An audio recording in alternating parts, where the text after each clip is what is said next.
Right. So this is itself a MEMS that was produced inside. I didn't label it a MEMS because it was a conquering the solar system paper. But this is the version one of um, stage one, phase one. So you have version one, as in there's going to be better models made of the stage one of phase one, um, the future home of the middle class. And there are several aspects in here that are all commercializable. Commercialable. I'm not sure how to write that. We're going to be able to make commercial product out of it. Obviously, germane to uh, Justin's company is the crypto mining, and the vision here is that we'll actually work towards creating products that have to do with mining clusters for heating a home.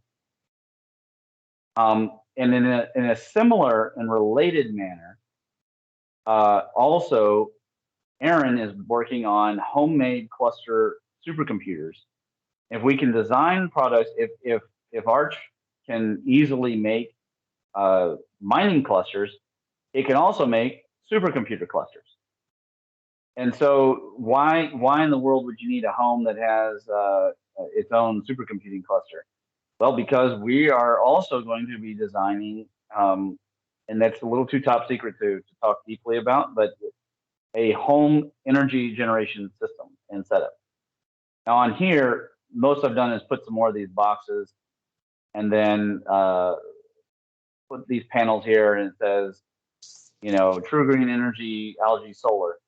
Algae Solar has not been developed. I do know a guy who works at the Coldstream campus down there, and they do algae power research. So there may be some way of utilizing that. I don't know how to manifest that. It's not exactly the most important part of the energy company that Aaron and I have been talking about. However, Aaron knows a person. I'm not going to personally vouch or want to work with him, but he is in the solar panel space. So who knows what could happen in that direction. Wow. Uh, but I will say that algae solar panels are an idea of a true green solar panel that could be the future. It may not be the only way of doing the same thing. Also, though, we have interests in permaculture. So Aaron's wife is running a farm now, and I know several people who are in the greening space, and we may be able to find ways of creating scalable products like this. And there's other scalable green products too. Once upon a time, I designed. Basically, they are prefabricated roundabouts that can be quickly deployed and replace four-way stops. And so there's all sorts of kinds of commercializable companies. The final product in here that I just wanted to point out is this medical pod. And this has to do with my research. It has to do with Aaron's medical device company, sensors, and also, once again, the need to have cluster computing power in the home to do the visualization work so that the people in the home, obviously in the beginning, it'll be high end people. And you see this in the movie Elysium. They have one in the up at Elysium. The woman just goes lays down and her cancer is cured. Uh, we'll start with high end clients, but eventually the goal is to be manufacturing these so commonly and with such a better design, the way that microwaves went from having very complex cyclotrons to having Chinese knockoff cyclotrons. If you open up a microwave today and you cut open the cyclotron, you're going to be disappointed as compared to the beautiful design that it used to be. It's really, it's almost like they had some third grader slap it together. It's really pathetic, but it works. So eventually, we'll be able to design better medical pods that are capable of doing the same thing. But that the goal is just to get mankind into the next phase that supports a spacer type existence that is again scalable. In the future, people will probably be living in giant, you know, eco-friendly mega cities. But right now, I don't think that the middle class is going to abandon the home, the castle, the American dream too quickly. And I don't really want to myself. So the goal of this MEMS was to design the future home bring some of the vision to bear for the Conquering the Solar System paper to talk about this phase one step. And of course, we want to utilize these the mining and crypto firm working together. Obviously, the mining company is probably going to focus specifically on the manufacture, distribution, maintenance, and leasing and renting and sales of crypto mining and cluster devices. However, we're going to create other companies that will do other things, and Aaron knows all the kinds of things that I'm talking about. All of it, though, so that we can utilize one of the aspects of Crypto Firm, of course, is our education and outreach. We want to also be able to perform complex computational work. For example, we are going to create a coin that will do a proof of work instead of a proof of stake. And that proof of work will revolve around utilizing computers everywhere, just like SETI did, to perform aerospace calculations. And the more homes that are incentivized to do that, we will find a way to reward those homes. As a crypto firm, it will be part of our business plan. This will be like stage 3 of the business. It won't be right away. Or in AIM speak, it would be the 4th ladder or something like that, or fifth rung of the ladder. So it wouldn't be right away. But we want to incentivize these homes, and it connects to another project. And Aaron knows what I'm talking about. I'm leaving it out for the moment. That it has to do with energy. Anyways, so it all ties together in the strategy and vision that we have, because it's a scalable strategy.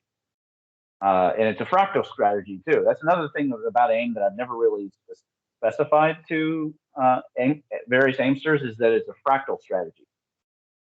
And so the more people that understand the fractal vision of, or you could also call it recursive vision of how business and all these things work together, the easier it's going to be. Because otherwise, Aaron and I will look like that meme with the guy and the crazy hair and the wires going everywhere, and the conspiracy theory meme.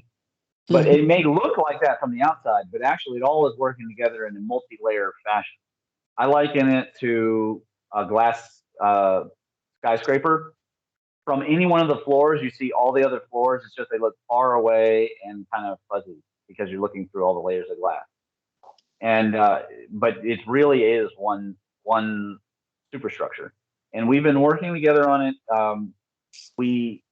By the way, Aaron, I don't think that you got around to turning that block diagram that we did a couple weeks ago. I don't think that you've gotten a chance to turn that into the digital block diagram, the wireframe.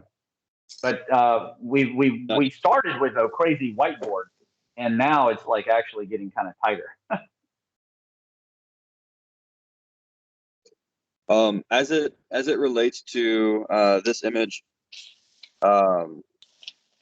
so most definitely ASIC computers will be in every home. I think that they can be used to heat the home in cooler climates. You see a lot of people that are already doing that kind of thing, but the fact that we have to access the internet for virtually everything, I think more and more people are migrating to security consciousness. So their pictures and their videos, their memories, like their family stories and stuff like that, they'll end up keeping more of those on their own private clouds, their own internal clouds, along with their movies and things of that nature. And all of that is done through that supercomputer. They have their house that has their own network, their own supercomputer and everything that maintains their pictures, their videos, their digital assets, so to speak. And they will be less reliant on using the internet for mass storage of those devices. You can have backups and partitions and encryptions and things. The actual amenities, the digital assets will be locally. The bandwidth of all of the homes will be microtransactions of the computational power or the mining algorithms and things of that nature, not necessarily the live streaming of content. And so that will end up being a margin, like a small margin of bandwidth. So you think about today's households, you've got 25 megabits to 50 megabits a second. The bandwidth could end up staying close to 25 to 50 megabits a second, but you'll end up getting the 300 petabits a second that has been established in Japan. You'll get petabits worth of data bandwidth to probably initially businesses and data centers, and then it'll trickle down towards the end of the house. So is this actually what you're thinking about the homes? Is this going to be kind of like a device, just the same way we go out and we buy a big TV and whatever device we buy for the house? Is it going to be something like that? Or are you thinking of something that will require a building permit to be attached to the home? Both, because we'll start that way, but we're also going to work on the policies from our other strategy side. So one of the S's in Spacers means strategy. And that strategy goes in lots of directions. It's geopolitical and it's national political. And one of those directions is to encourage changes in policy so that building habits actually shift in this country from just slapping up a bunch of wood and drywall and woo, look at we're building houses and now there's more housing, so the GDP is better. But that is not. I mean, China is proving that is a fallacy. So it's really going to be about the quality of what is being constructed. And in that vein, we want to get into the kind of money spaces that can easily buy off. I'll just be blatant about it. Buy off politicians where they vote in favor of better policies. And one of those policies would be including these kinds of options for homes. Just the same as would you buy a home that didn't have a water heater or a furnace in it? Nobody would. So these are the kinds of things that we want to see eventually get into homes. But I don't expect that would be right away. What about the market? The first market be actual custom home builders, people that build their own homes. I mean, I work with builders and I've seen the most outrageous things that people put into their homes, but those are custom homes. They're not cookie cutter homes. That could be a specific section. I mean, I don't know if Justin's taking notes, but I'm sure that he probably would be interested in having a whole segment of his business one of the big things about Aaron and I is we want to get hooked on government juice.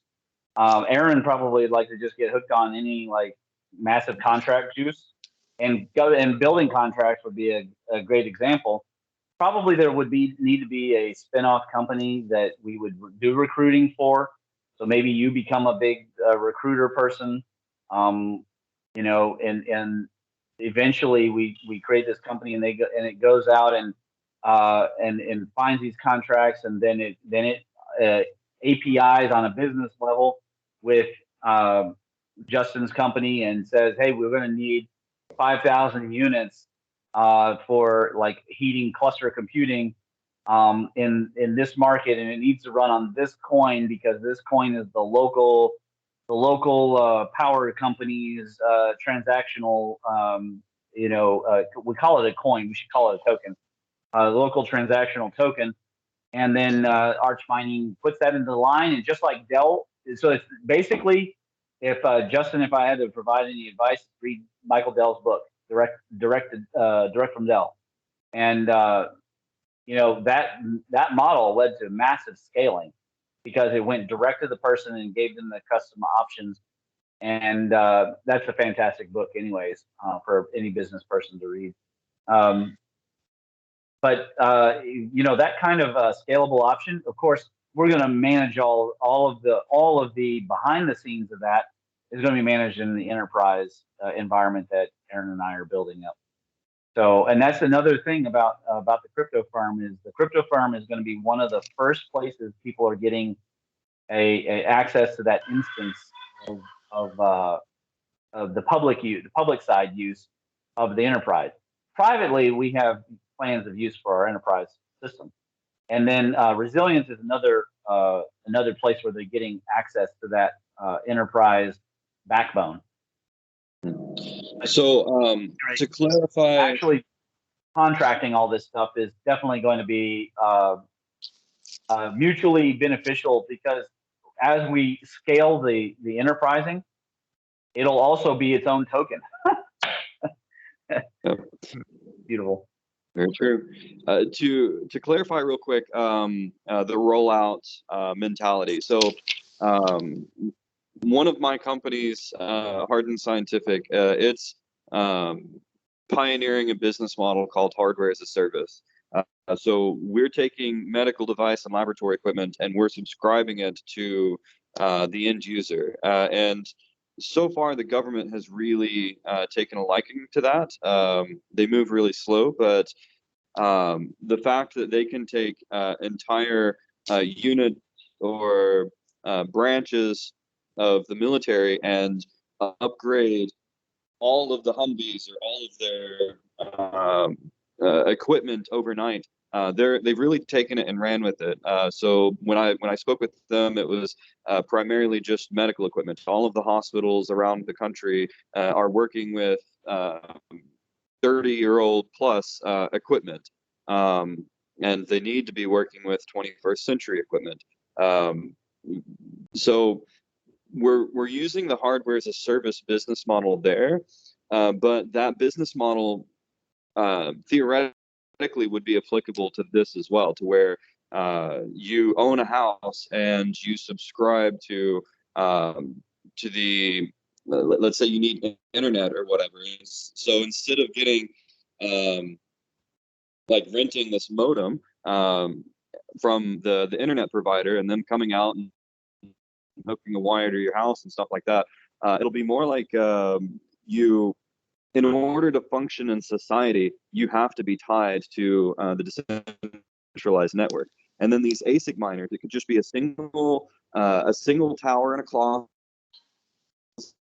or it could be at the extreme where it's the entire Really Yeah, it's breaking down, so I'm not kind of tracking, but space of but they're okay. Can you hear me? now we can. I can hear you now. Yeah. So, Okay. Great. But the ASIC miners are mining all of this currency and everything for homeowners, and that value is exchanged for utility, so electrical, so they can deal with the money that's miners. They can buy into microtransactions, buy a single article, listen and whatever artist they happen to listen to, and so all of these transactions happens on you guys like microtransaction to the server and then back that says, hey, here's what's going on in your area, here's the weather forecast, whatever, to where those microtransactions happen almost instantly. Yeah, Aaron, you're breaking up so bad, buddy. But the value is dispersed, so value out. Oh goodness, is that better? This was Aaron speaking the whole time. Yes. Okay. Yeah, yes. I definitely, unfortunately, didn't get it, but I will get it at some point. No, at some point it's okay. Because now we're getting well into like super AIM stuff. I wanted to know before I hit the stop, did anybody have any questions about the crypto firms, like